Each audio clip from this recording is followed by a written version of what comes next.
Okay, this is Kris Keys, and today I'm going to show you my take on a beautiful watercolor Cymbidium orchid. So these orchids are full of flower petals. Unlike the previous orchids, I want to show you the pieces of the orchid. This is the petal, and then the next piece that we're going to focus on is the lip. So we're not going to put a lot of detail in these orchids. We're really going to let it be spontaneous, very loose, very free. And we're going to allow the inks that I'm using to flow together and sort of create this full orchid, almost as it looks like a full flower, but it's separate flower pieces.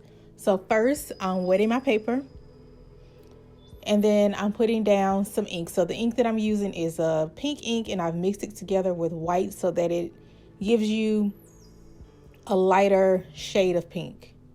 All of the pink inks that I've tried, they're very concentrated in color. So you can mix it with white to sort of lighten it up, or just use more water to lighten it up. So I'm taking the smallest calligraphy brush, and I am just painting the flower petals as I see it.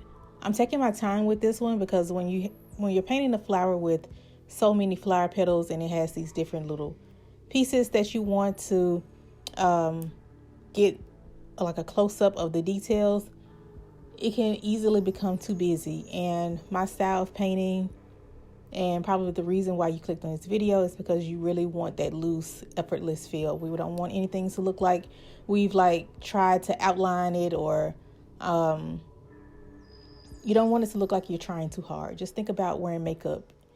You're that girl who probably does your makeup with your fingers, not a full-on beat face with a brush. Think about your paintings the same way.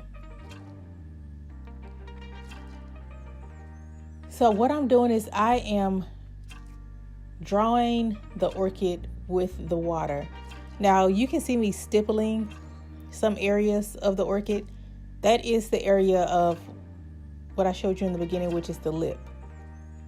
It's not going to be very defined. The lip is going to merge in with the flower petals, but we still want it to look like there are some different parts.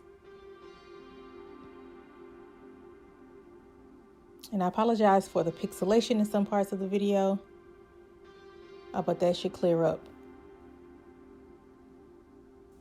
All right, now to get this purple color, I've added in some blue, just a drop of blue ink or blue watercolor.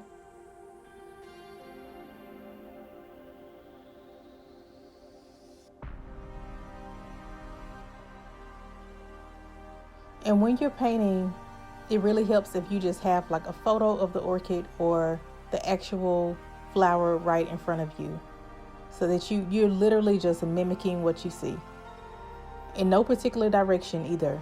With these, since it's so many clusters of petals, it's okay if it looks just very spontaneous and out of place. It gives it that abstract and effortless feel.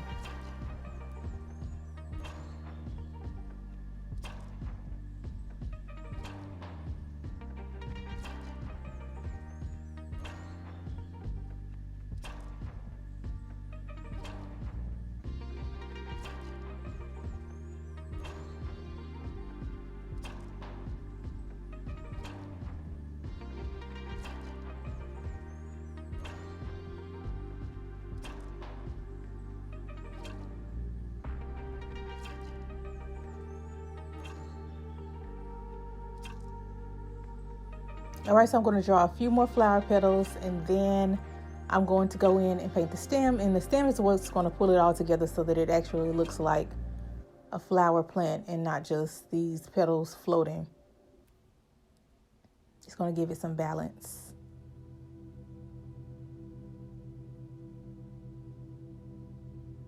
Now, after you put in your loose splashes of inks and watercolors, what I'm doing is I'm tracing around the flower petals very loosely, not all of them, just a few of them. And I'm also putting in some stipple dots for the lip. The lip part of the orchid has these very delicate just dots. They're almost just like polka dots that are abstract, so they're different shapes and sizes. But that's how you know an orchid plant from any other flower. especially if you see an orchid flower painting, you can tell, okay, that's an orchid because it has these pieces. The lips are like the signature piece. So now I'm taking some green watercolor paint, and I'm just simply drawing stems connecting each flower as it's going down. So the bottom would be the base, and then I'm going to drag my brush to the side of the page to create the leaf that you saw in the beginning. If you wanted to make the leaf more of a focal point or make it larger, then you could paint the orchids all leaning towards the left side of the page, and then just put the leaf leaning towards the right side, and you can make it larger. All right, the next thing I'm going to do to pull it all together is add in some yellow color. Orchids and most flowers have these middle pieces where the pollen lays, and it's usually yellow pollen. So I'm going to add in some yellow color to illustrate that, and that's pretty much it. This is the point where, if you love loose paintings, this is the point where you want to stop, take a look at it, almost like step away from it and then go back to it and see what little small details you want to add. You don't want to overdo it. Once you've overdone a loose painting, it's really hard to pull it back to its effortless stage.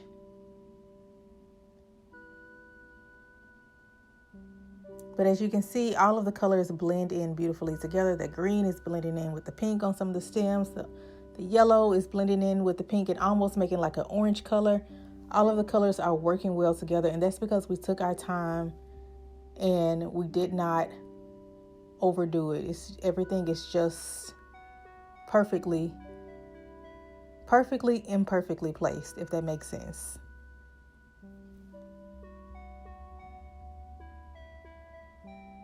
And a lot of people ask me, how do you get to this point where you are confident? It takes practice. So my suggestion would be to paint all the time. Just paint, do at least one painting every day, and you'll get better and better at mastering this technique. So thank you all so much for watching. I will see you in next week's video. Leave me a comment below and let me know what other kind of flowers you want to see me paint next.